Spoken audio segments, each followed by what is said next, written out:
Years ago, I used to think that you could probably just have primarily men. I've been in law enforcement for 37 years. We've had, and I've seen the entire ebb and flow of this, having women on the force and that kind of thing. And here's what I think.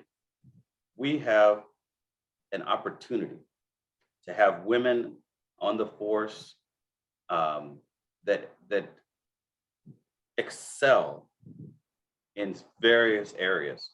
I had a partner, and she and I rode bike, and we still, well, she promoted up, I didn't. But she was outstanding, hand-to-hand skills, excellent. She's a trainer, excellent. She was able to know the laws, fantastic. She was able to keep up with me sometimes. I like things just laid out nicely in a nice 1, 2, 3, 4, 5. That's what I want. I can then follow a pattern, and then I can bounce around when I want, so long as I've got a good pattern to bounce off of. She was not concise. She was more random. She had more out of the box thinking than I had. She came up with this idea of videotaping us while we're riding the bike. And then what did she call it? Where's the bike team today? And I'm thinking, who cares where the bike team is at? It doesn't matter to me. We got a patrol to do. Why are you putting that on and then put that on the internet? But she did it. It was a hit. People were following us online. Oh, where is the bike team today? A situation happened where a guy was on the river and he drowned. He's deep in the water, so we called for a team to come to get into the river to recover the body. But the sides of the place where he was at were so steep, there was no way to take him up the hill.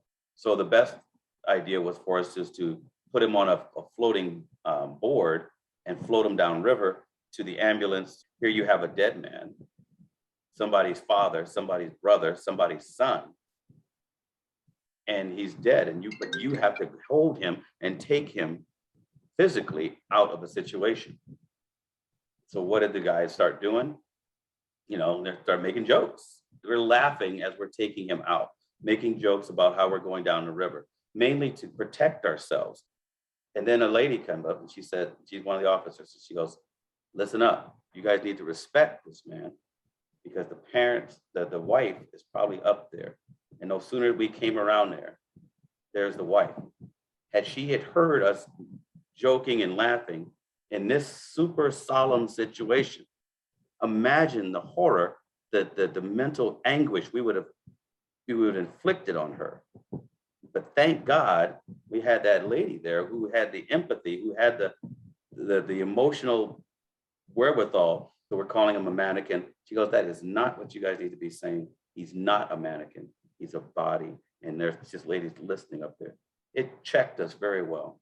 There are times when women have to speak up, and maybe we have to check ourselves. And we can't speak and laugh and giggle and say all the things we used to say in a male-dominated way, knowing that we're not being empathetic towards a female that's in our group.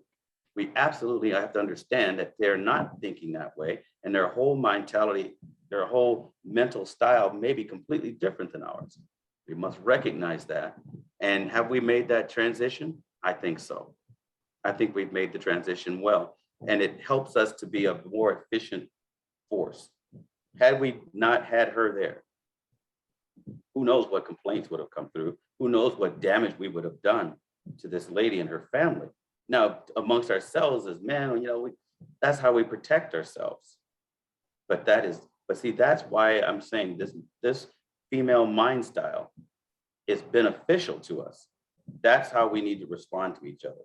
That together we are unified. We are a much better team. We've got some outstanding children detectives that are women, and they know how to interview children forensically. That means how to get the right thing out of the child, how to not press the child too much. Some of the best rape detectives I know that are out there are women. We got men who are also our rape detectives, but there is no question that the absolute best ones we've got are female. I think some of our domestic violence detectives.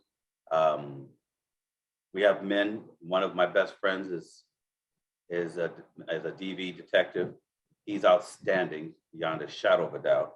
But there was a female detective that was there prior. She was outstanding when it comes to domestic violence. She knew different techniques. She knew how to interview. She knew some of the things that would lead a family to where you could just about predict that there's going to be a domestic violence situation in there. And she would be able to interrogate and come up with all kinds of different charges, relating to that. And then she didn't stop there. She didn't just go there just to explode the family. She went there to try to help the family. So yeah, those are positions I think they do gravitate to and excel in. I don't think we have a single female SWAT member. I know that there's a lot of physical mentality there. There's a lot of, you have to thinking outside the box. There's a lot of thinking and running and shooting and all the rest of that. Your heart could be beating 160 beats per minute or 170 beats per minute, but I could be talking to you like this, where you really don't know that my heart's beating like crazy. But at the same time, I'm able to think, even though and I'm totally have control of my emotions. That takes a very special person, and there's not very many people that fit that. And it tends to draw men into that kind of thing because of their mental styles. Can females do it? Yes. And I'm sure we're going to have a female officer in our SWAT teams. Women in the force is absolutely necessary. There is no way around it. We absolutely have to have them. They round out the police force in a way that is outstanding. We were unbalanced when it was all male force. We're getting to the point where we're getting male, female together. It's bringing us into a good balance. All opinions expressed are Rey's own. Rey is a police officer in Vancouver, Washington, and he's running for Clark County Sheriff.